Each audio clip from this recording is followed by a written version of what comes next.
देखिए आपकी एक्सरसाइज जो है 1.1 चल रही थी। कौन सी एक्सरसाइज चल रही थी? 1.1 चल रही थी। और 1.1 में यहाँ आपका एक क्वेश्चन बचा हुआ था लास्ट, पांचवा। देखिए पांचवा सभी क्वेश्चन पढ़ लो और फिर उसे हम करवाते हैं। क्या लिखा हुआ पांचवा क्वेश्चन? फटाफट से पढ़ लीजिए। माना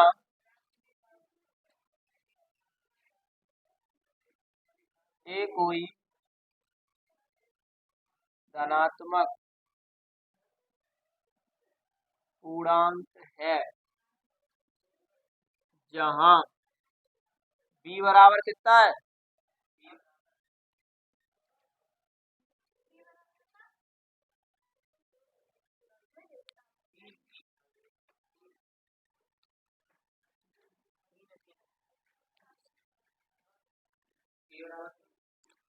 यूक्लिड विभाजन की का प्रयोग करके दर्शाइए किसी धनात्मक पूर्णांक का घन 9m। देखिए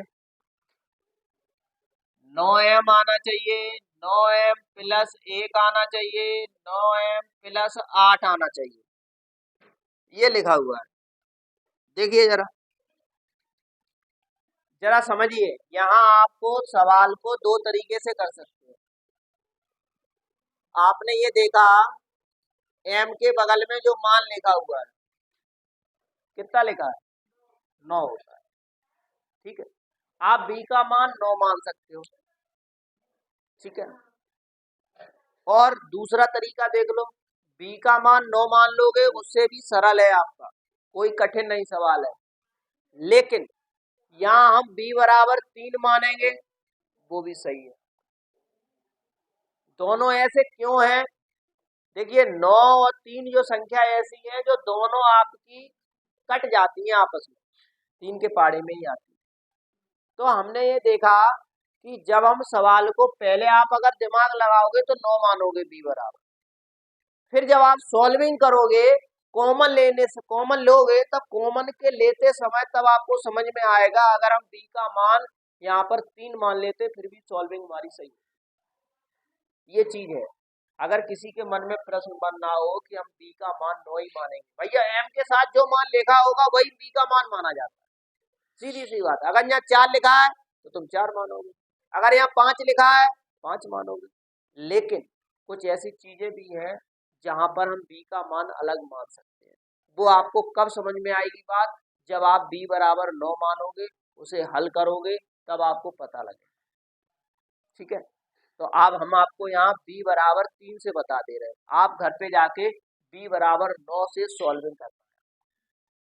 ठीक है, देखिए आई, जहां b बराबर हमने मान लिया 3 है, इतना मानने के बाद यहाँ आप लिखेंगे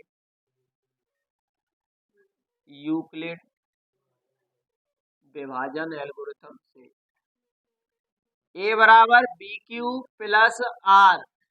ए बराबर यहाँ बी की जगह कितना आ जाएगा? 3q plus are. ये इक्वेशन बन गई है। भैया बी की जगह हमने 3 माना तो 3 रख दो, बी की जगह हम अगर 6 मानते तो 6 रखते हैं, कोई दिक्कत यहाँ था? तो देखिए आगे ए बराबर 3q प्लस आर आ गया। अब आपको सिखाया गया है कि भैया आर बराबर क्या रखिए? 0 रख, तो 0 रख दो। ए बराबर आपका क्या आ जाएगा? 3q आ जाएगा। आर बराबर 0 रखा तो यहाँ 0 हट जाएगा, आपके पास 3q बचा। अब इन्होंने कहा इसका क्या करना है? घन करना है, वर्ग नहीं करना है। अब घन करने के लिए कह रहा है q, तो इस ठीक है, तो यहाँ लिखेंगे दोनों पक्षों का घन करने पर, ठीक है, घन करने पर यहाँ हो जाएगा ए क्यू बराबर 3q का होल क्यू। तो 3 को 3 बार करो कितना आएगा? 27। 3 3 9, 9 3 27। अब हमें चाहिए क्या? 9m चाहिए। हमें क्या चाहिए? 9m चाहिए, यानी आगे गिनती 9 चाहिए।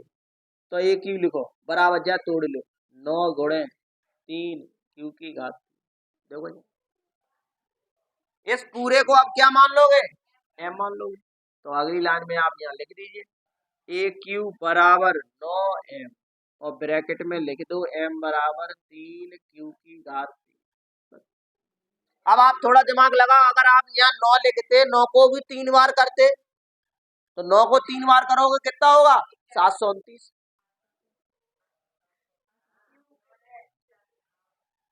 ये घर की खेती ना आते।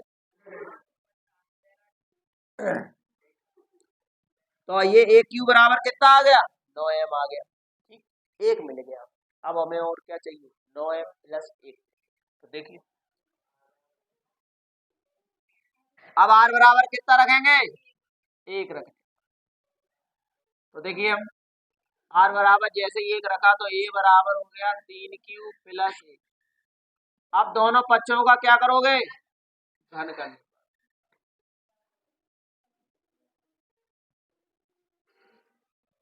दोनों पक्षों का, तो यहाँ ए क्यू बराबर होल क्यू। ठीक है,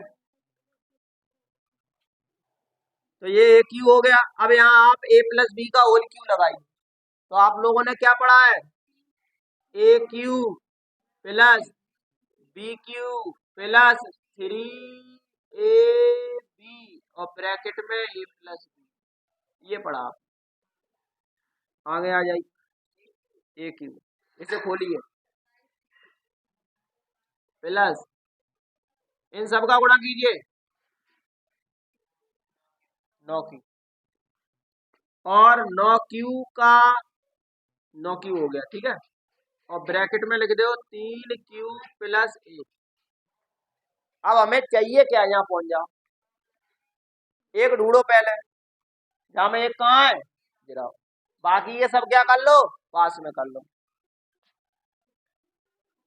तो 27 की घात 3 प्लस 9 क्यू ब्रैकेट में 3 क्यू प्लस 1 और प्लस का कितना हो जाएगा, इनमें से अब क्या चाहिए कॉमन, 9 चाहिए। तो 9 ही लेना है आप, जितना चाहिए उतना ही लीजिए, बाकी का सब छोड़िए। 9 का जाम भाग दो, 9 का जाम भाग दो।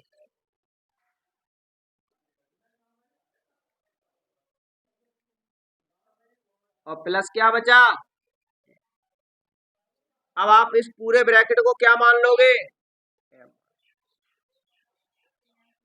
एम बराबर लिख दीजिए 3 क्यू प्लस क्यू ब्रैकेट में 3 क्यू प्लस 1। देखिए दो चीजें आपकी आ गई। अब हम क्या रखेंगे, आर बराबर 2। 2 रखोगे तो अगला मिल जाएगा। 8 बार क्या करोगे, 2 का क्यू करोगे कितना होता है, अगले वाले में आ जाएगा। तो इतना उतार लो, फिर आगे बताते हैं।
देखो जिन्होंने कर लिया है ठीक है, नहीं कर पाया इधर देख लो। आर बराबर कितना रखोगे, 2, तो यहाँ हो जाएगा 3 क्यूब प्लस 2, यहाँ कितना आ जाएगा 3 क्यूब प्लस 2 का होल क्यूब हो जाएगा। ठीक है, दोनों पक्षों का क्या किया गया धन, तो यहाँ 2 क्यूब हो जाएगा, यहाँ पर भी 2 आ जाएगा और यहाँ पे भी 2 आ जाएगा। ठीक है, तो 1 की घात 3 हो गया प्लस, आप इसे सॉल्व करोगे 27 क्यू की घात 3, 2 की घात 3 को मतलब 8, इन सब का गुणा कर ले, 3 × 9 9 दूनी 18। ठीक, और ब्रैकेट में कितना आएगा 3 क्यूब प्लस 2। अब हमें चाहिए क्या था, देखो ऊपर हमें कितना मिल गया 8,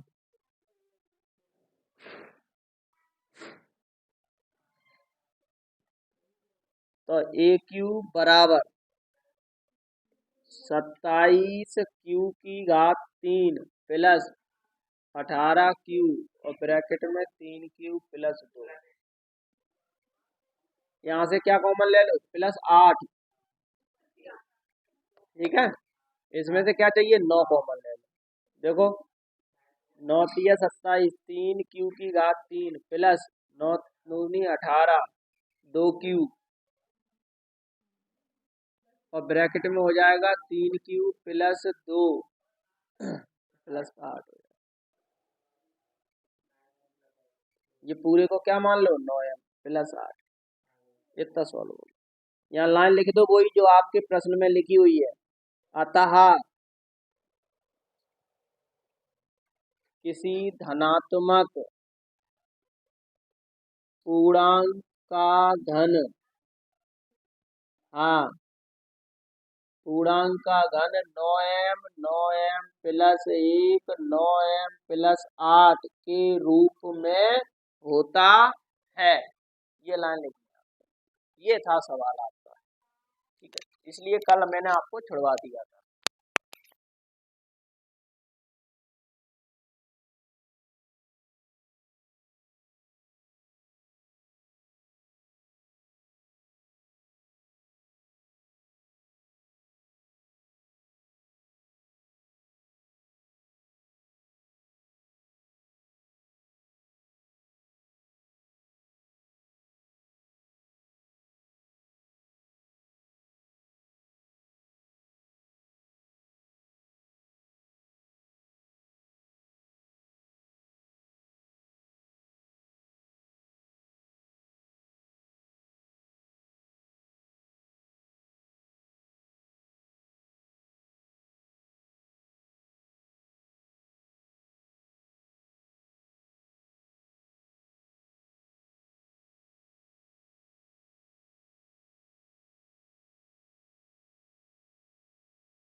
लिखिए, क्वेश्चन है आपका,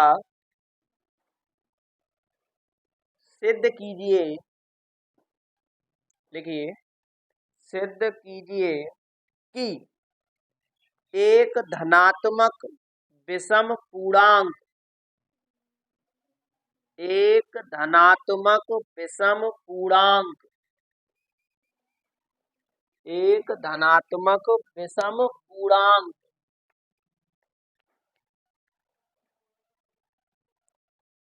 4q + 1, धनात्मक विषम पूर्णांक 4q + 1 या 4q + 3 के रूप का होगा। चलिए सिद्ध कीजिए।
चलो देख लो इधर। ठीक है, जिनका आ गया उत्तर ठीक है, जिनका नहीं आया जल्दी देखिए बोर्ड पे। देखो, आपको जब कभी ऐसा सवाल आए, आपको ये लाइन पूरी लिखनी है, जहाँ बस बी का मान चेंज हो जाएगा। अब बी का मान कितना है, 4, तो यहाँ बी का मान 4 है। इतना काम करना, यूक्लिड विभाजन से यूक्लिड का फार्मूला लिख दो, ए बराबर बी क्यू प्लस आर। अब बी की जगह कितना लिख दो, अब वही काम करना है, आर बराबर कितना रखिए, 0 रखने। ठीक है, तो आर बराबर जब 0 रखोगे तो ए बराबर कितना आएगा, 4 क्यू आ जाएगा। फिर आर बराबर कितना रखो, 1 रख, तब ए बराबर कितना आएगा, 4 क्यू प्लस 1। फिर आर बराबर कितना रख लो, 2 रख, फिर ए बराबर 4 क्यू प्लस 2, आर बराबर 3 रखने पर, तो ए बराबर 4 क्यू प्लस 3। अब यहाँ क्या लिखोगे, ए, ए को यहाँ लिखोगे विषम संख्या, विषम संख्या ए को 4 से विभाजित करने पर, करने पर शेषफल विषम आता है। क्या आता है, अब आप अपनी वही लाइन लिख दो पूरी, अतः, हाँ, ये थी सॉल्व।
एक मिठाई विक्रेता के पास 420 काजू की बर्फियां और 130 बादाम की बर्फियां हैं।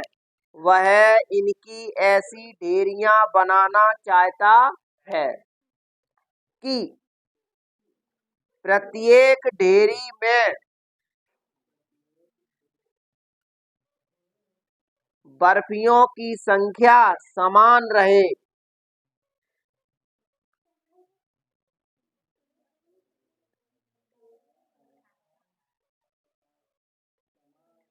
समान रहे और ये ढेरियां बर्फी की परात में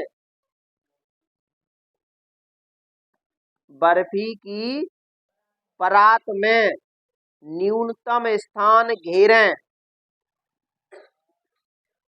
न्यूनतम स्थान घेरें। न्यूनतम स्थान घेरें। इस काम के लिए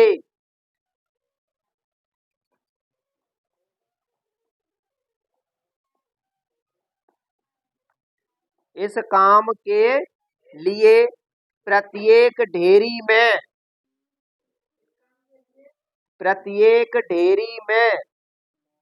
कितनी अधिकतम बर्फियां रखी जा सकती हैं?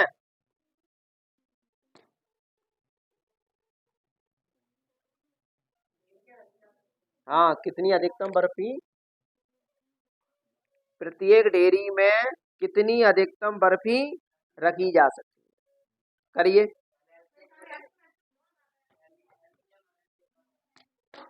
सवाल को पढ़ो ध्यान से। सवाल में ये कह रहा है कि एक हलवाई के पास 420 काजू की बर्फियां हैं और 130 बादाम की बर्फी। वो ये कह रहा है एक लाइन में हम ऐसी बर्फी रखें, स्थान कम घेरें। तो जब बर्फी स्थान कम घेरेगी तो वहां में बर्फियों की संख्या क्या बनेगी? ज्यादा बनेगी। भाई वो ये कह रहा है न्यूनतम स्थान घेरें, लेकिन प्रश्न क्या पूछ रहा है? जब कोई चीज न्यूनतम स्थान घेरेगा तो वहां बर्फियों की संख्या क्या होगी? ज्यादा होगी। अब हम मान के चलो एक पीस इतना बड़ा रख दे जहाँ और एक जहाँ रख दे, तो क्या अब हम बर्फियों की संख्या ज्यादा होगी कम होगी? कम होगी। ठीक है। तो वो ये कह रहा है कि प्रत्येक ढेरी में अधिकतम कितनी बर्फी रखी जा सकती है। हाँ, सीधी सी बात। ये तुम्हें कंफ्यूजन करने के लिए बोला है। माने कि जगह कम घेरे और बर्फी ज्यादा बन जाए। जैसे एक सीट पे दो ही लोग बैठ पाते, तीन बैठा करिए।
यहाँ आप लिखोगे, क्वेश्चन नंबर आपका एग्जाम्पल है, प्रत्येक ढेरी में अधिकतम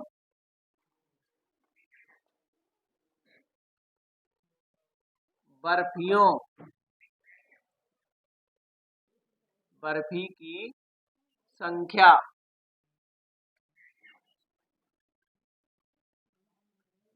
तो क्या क्या कितनी बर्फी थी?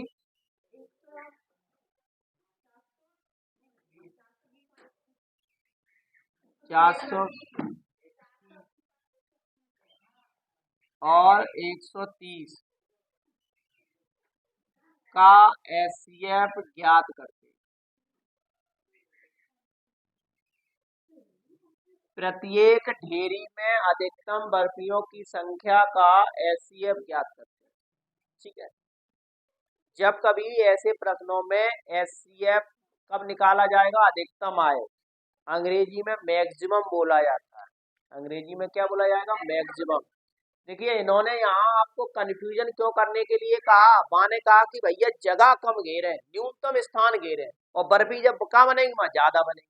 तो माने ये नहीं पूछा, स्थान के बारे में नहीं कहा, माने कि बर्फी कितनी बनेगी। तो बर्फी हमें कहूँ नेक जगह में बनाने तो भैया सटीक सटीक रखना होगा, तो ये चीज के लिए है। ठीक है, तो अधिकतम बर्फी के लिए तो आप क्या करोगे, इतना लिखने के बाद यहाँ लिखोगे यूक्लिड विभाजन। तो यूक्लिड विभाजन क्या है? ए बराबर बी क्यू प्लस आर। इसमें देख लो कौन सी संख्या पड़ी है, वो ए का मान होता है 420 और बी का मान कितना हो जाएगा? 130। 130 को जब हम कह रहे हैं भाग दोगे, 3 बार दोगे, कितना शेष बचा? 30 शेष बचा।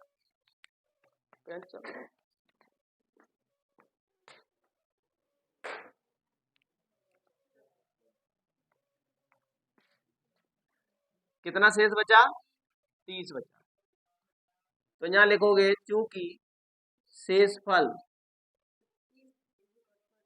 30 जो है वो 0 के बराबर नहीं है, फिर पुनः लगाओगे तो 130 बराबर 30 गुणे 4 बार, फिर शेष क्या बचा? 10 बचा। फिर यहाँ लिखोगे तो 10 जो है डज नॉट इक्वल टू 0। फिर लगाइए 30 बराबर 10 गुणे 3 प्लस शेषफल आपका क्या आ जाएगा? 0 बराबर 0 या शेषफल बराबर 0। जब 0 आ गया तो ये संख्या आपका एचसीएफ होता है।